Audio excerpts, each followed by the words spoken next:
Assalamualaikum warahmatullahi wabarakatuh. Salam sejahtera buat kita semua. Di sini kami akan mempresentasikan mengenai pengukuran kinerja menggunakan metode skor pada perum bulog, yaitu khususnya di bagian produk beras. Baik, untuk selanjutnya berikut adalah nama anggota kelompok kami. Yang pertama ada Saudara Bagus Adi Nugroho dengan NIM 2013013. Lalu ada Saudara Raffi Zendo Ivulo dengan NIM 2013014. Lalu ada dengan saya sendiri yaitu Pistoi Herodion dengan NIM 2013032. Baik, untuk penjelasan yang akan kami presentasikan ini mengenai pengukuran kinerja pada perum bulog akan dijelaskan oleh Saudara Bagus Adi Nugroho. Tempat dan waktu saya persilakan. Terima kasih. Baik, sebelumnya terima kasih. Di sini saya akan membacakan definisi pengukuran kinerja. Pengukuran kinerja adalah tindakan pengukuran yang dilakukan terhadap berbagai aktivitas dalam rantai nilai yang ada pada perusahaan. Hasil pengukuran tersebut kemudian digunakan sebagai umpan balik dalam bentuk tindakan yang efektif dan efisien yang akan memberikan informasi tentang prestasi pelaksanaan suatu rencana dan titik di mana perusahaan memerlukan penyesuaian atas aktivitas perencanaan dan pengendalian. Menurut Hansen dan Mowen 2004, pengukuran kinerja terbagi menjadi dua kelompok, yaitu tradisional dan kontemporer. Pengukuran kinerja tradisional dilakukan dengan membandingkan kinerja aktual dengan kinerja yang dianggarkan atau biaya standar sesuai dengan karakteristik pertanggungjawabannya. Pengukuran kinerja kontemporer menggunakan aktivitas sebagai pondasinya. Ukuran kinerja dirancang untuk menilai seberapa baik aktivitas dilakukan dan dapat mengidentifikasi apakah telah dilakukan perbaikan yang berkesinambungan. Selanjutnya ada pentingnya pengukuran kinerja. Yang pertama, menelusuri kinerja terhadap harapan pelanggan sehingga akan membawa perusahaan lebih dekat pada pelanggannya. Yang kedua ada motivasi pegawai untuk melakukan pelayanan sebagai bagian dari mata rantai pelanggan dan pemasok internal. Yang ketiga ada mengidentifikasi berbagai pemborosan sekaligus mendorong upaya-upaya pengurangan terhadap pemborosan tersebut. Yang keempat, membuat suatu tujuan strategis yang biasanya masih kabur menjadi lebih konkret sehingga mempercepat proses pembelajaran organisasi. Yang terakhir, membangun konsensus untuk melakukan suatu perubahan dengan memberi reward atau perilaku yang diharapkan. Baik, berikutnya ada tujuan perubahan kinerja. Yang pertama, mengetahui tingkat ketercapaian tujuan organisasi. Yang kedua, menyediakan sarana pembelajaran pegawai. Yang ketiga, memperbaiki kinerja periode berikutnya. Yang keempat, memberikan pertimbangan yang sistematik dalam pembuatan keputusan. Yang kelima, memotivasi pegawai. Dan yang terakhir, menciptakan akuntabilitas publik.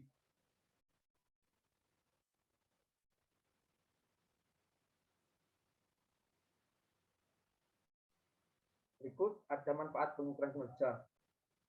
1. Menelusuri kinerja terhadap harapan pelanggan sehingga membawa perusahaan lebih dekat dengan pelanggannya dan membuat seluruh orang dalam organisasi terlibat dalam upaya memberikan kepuasan kepada pelanggan.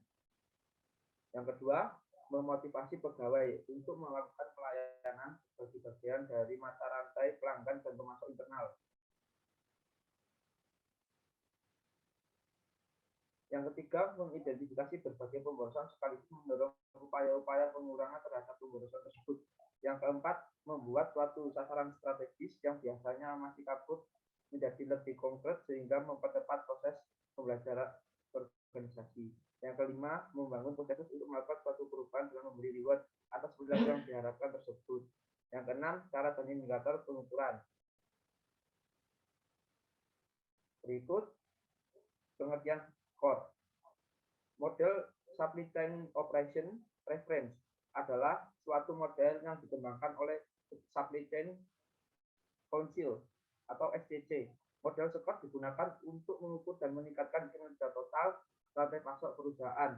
Model ini meliputi penilaian terhadap pengiriman dan kinerja pemenuhan permintaan, pengaturan inventaris, dan aset fleksibilitas produksi, jaminan biaya proses, serta faktor-faktor lain yang mempengaruhi penilaian kinerja keseluruhan pada sebuah rantai pasok. Berikut 3 pilar pada skor. Yang pertama, pemodelan proses. Referensi untuk mengidentifikasi model suatu rantai pasok agar lebih mudah diterjemahkan dan dianalisis. Yang kedua, pengukuran kinerja. Referensi untuk mengukur kinerja suatu rantai pasok perusahaan sebagai standar pengukuran. Yang ketiga, penerapan best praktik terbaik. Referensi untuk menentukan best practice yang dibutuhkan oleh perusahaan.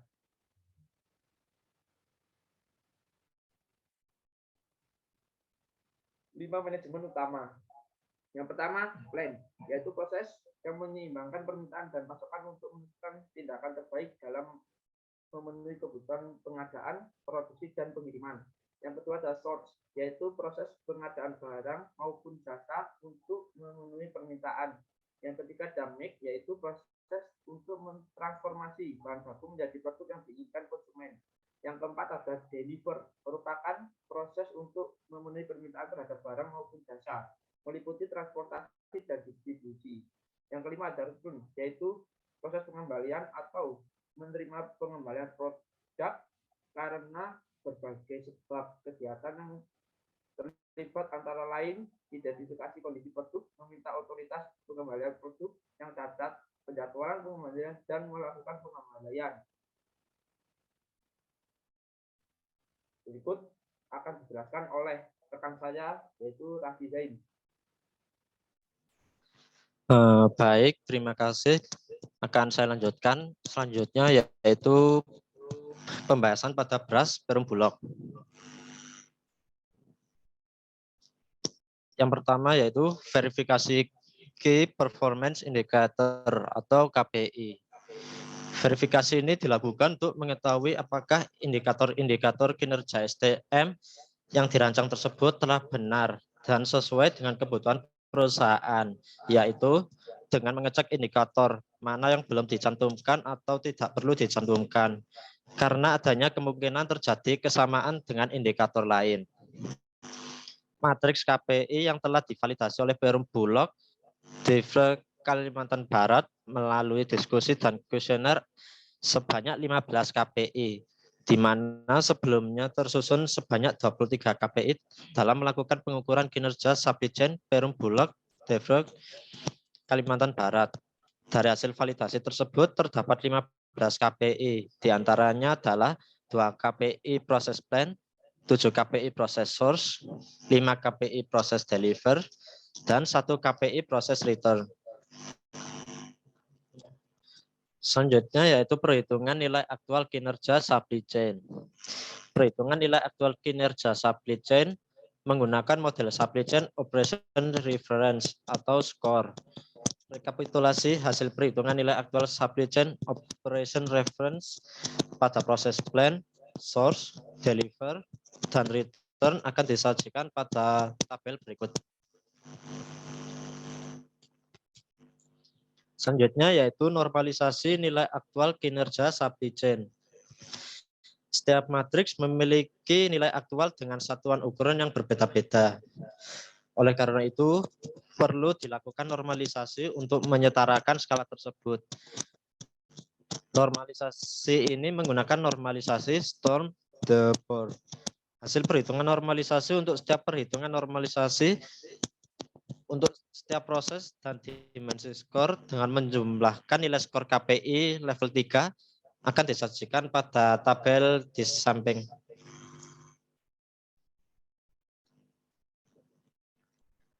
Selanjutnya yaitu pembobotan nilai aktual kinerja supply chain. Pada proses pengukuran kinerja diperlukan suatu pembobotan tingkat kepentingan untuk semua faktor yang mempengaruhi kinerja. Pada penelitian ini dilakukan pembobotan tingkat kepentingan dengan menggunakan metode analytical hierarchy process atau AHP. Menentukan susunan prioritas elemen adalah dengan menyusun perbandingan berpasangan. Perbandingan berpasangan ditransformasikan dalam bentuk matriks. Setelah matriks berpasangan tersusun, maka komponen yang ada dalam matriks tersebut diberi bobot atau nilai dengan cara membandingkan setiap komponennya satu persatu antara baris dan kolom. Jika matriks sudah terisi dengan perbandingan nilai bobot, nilai tersebut disederhanakan menjadi bentuk desimal. Menghitung nilai normalisasi terlebih dahulu untuk mendapatkan sebuah nilai vektor eigen dengan cara membagi hasil pembagi matriks perbandingan dengan hasil. Penjumlahan tiap kolom hasil pembobotan tiap level akan disajikan pada tabel 5.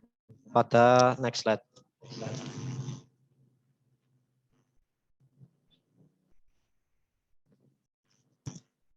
Selanjutnya yaitu perhitungan nilai akhir kinerja. Perhitungan nilai akhir kinerja SCM dilakukan dengan cara mengalihkan setiap skor normalisasi yang telah didapat dari normalisasi SNORM Debord dengan bobot dari tiap-tiap ruang lingkup Key Performance Indicator, dimensi, dan proses.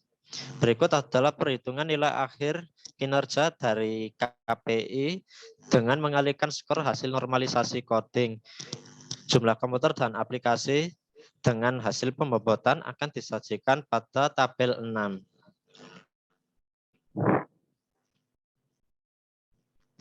Selanjutnya akan dijelaskan oleh rekan saya, Pistoy Hirodion.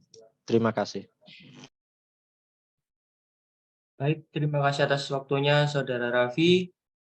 Di sini saya akan melanjutkan penjelasan, yaitu pada tabel 7, di sini terdapat keterangan yaitu berikut adalah perhitungan nilai akhir kinerja dari dimensi dengan mengalihkan skor hasil normalisasi dengan hasil pembobotan akan disajikan pada tabel 7 yang telah saya sampaikan tadi.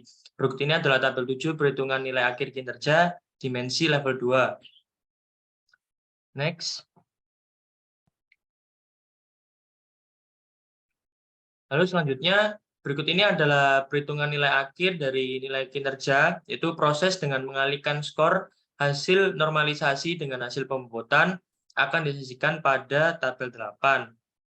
Lalu berikut ini adalah isi dari tabel 8, yaitu perhitungan nilai akhir kinerja proses level 1 yang terdapat plain, source, deliver, dan return. Dan untuk skornya sebagai berikut, lalu untuk pembobotan atau bobotnya terdapat nilai sebagai berikut, dan nilai kinerjanya beserta totalnya sebagai berikut. Next.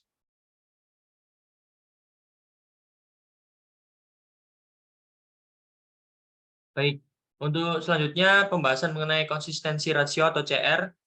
Setelah diperoleh indeks konsistensi, maka hasilnya nanti akan dibandingkan dengan random consistency index atau RI untuk setiap nilai objek. CR atau konsistensi rasio ini adalah suatu hasil perbandingan antara konsistensi indeks dengan random consistency index. Lalu selanjutnya, itu berikut ini adalah perhitungan dari konsistensi rasio akan disajikan pada tabel 9. Pada tabel 9 dapat dilihat di layar masing-masing, yaitu terdapat CI atau tadi yang telah saya sampaikan yaitu konsistensi indeks, yaitu terdapat nilai 0,0063, lalu ada RI atau random consistency index, yaitu terdapat nilai 20,7083, lalu ada CR dengan nilai sebagai berikut, dan presentasinya yaitu dengan notasi persen, yaitu 0%. Next. Baik, untuk selanjutnya saya akan menjelaskan mengenai pembahasan, yaitu dalam pembahasan ini setelah melakukan pengujian dengan perhitungan CR atau konsistensi rasio tadi, telah didapatkan nilai hasil pengujian konsistensi rasio sebesar 0,00304226 atau bisa juga dengan 0%.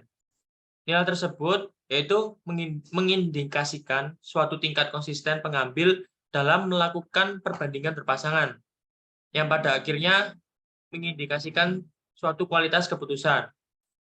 Karena CR tersebut yaitu kurang dari 0,10, maka perbandingan yang dilakukan oleh pengambil keputusan tersebut secara relatif bisa dikatakan sudah konsisten.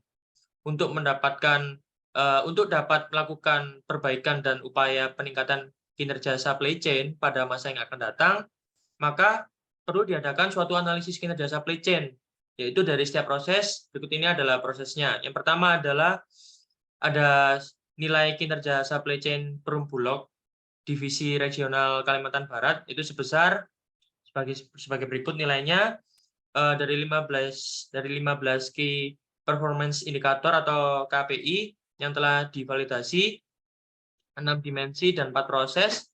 Setelah dilakukan proses scoring dan pembobotan, didapatkan total nilai kinerja supply chain Perum Bulog divisi regional Kalimantan Barat sebesar 9,5677 dan dapat dikategorikan amat baik.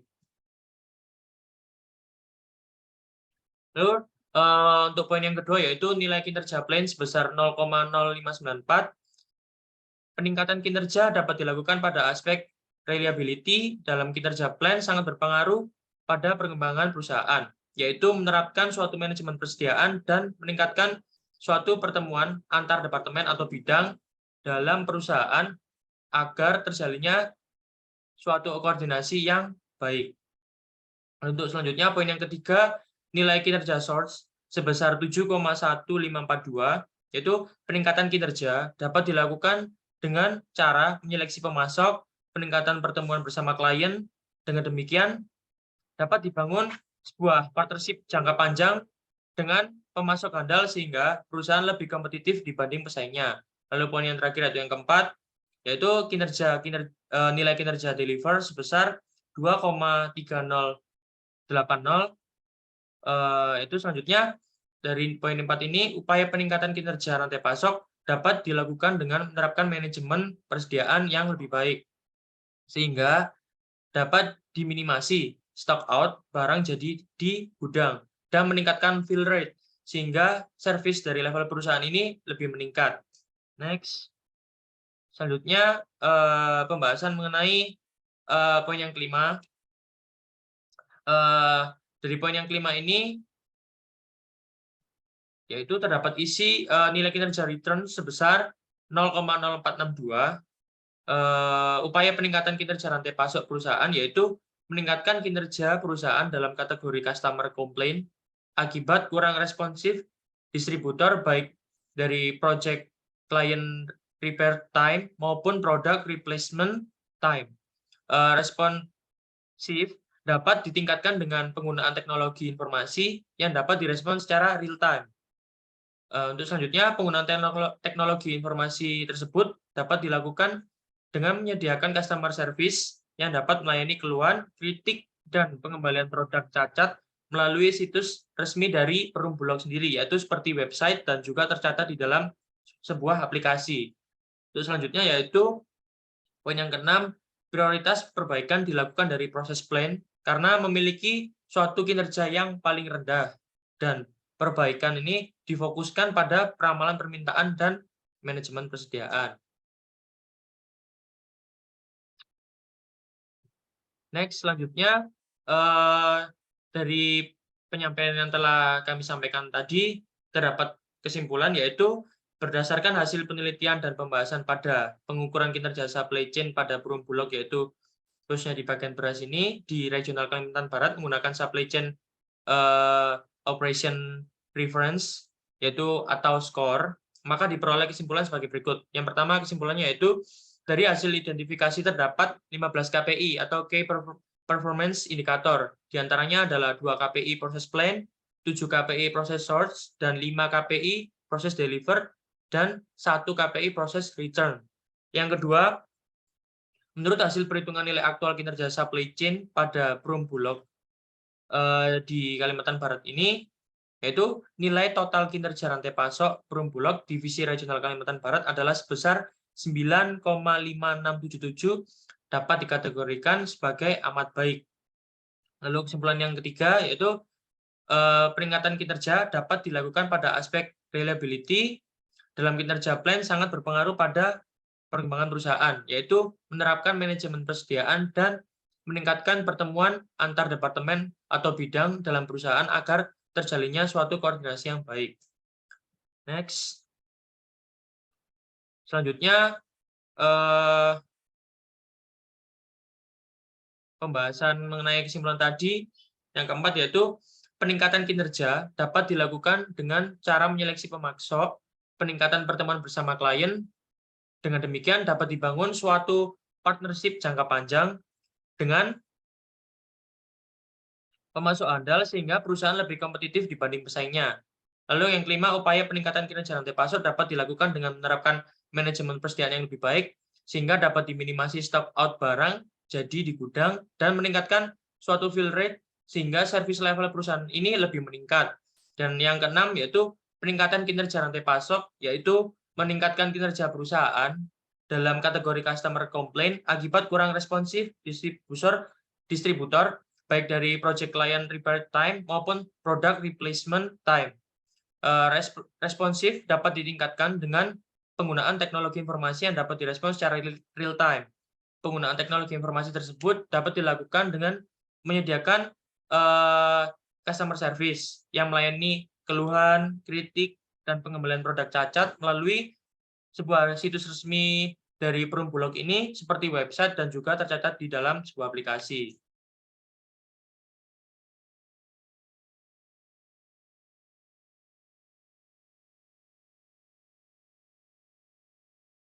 Baik, untuk kesimpulan yang ketujuh, prioritas perbaikan dilakukan dari proses plan karena memiliki kinerja yang rendah dan perbaikan difokuskan pada peramalan permintaan dan manajemen persediaan yang telah saya sampaikan tadi.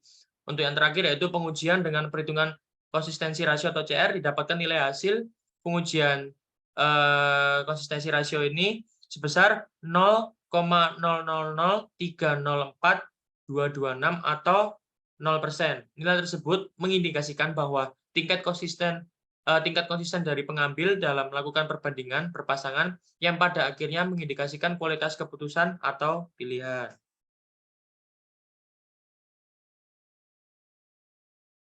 Baik, sekian presentasi dari kami. Semoga apa yang kami sampaikan bisa bermanfaat buat teman-teman semua. Mohon maaf apabila ada kekurangan dan kesalahan dari setiap apa yang kami sampaikan tadi. Akhir kata, wassalamualaikum warahmatullahi wabarakatuh. Salam sejahtera, stay safe and stay healthy. Thank you. See you.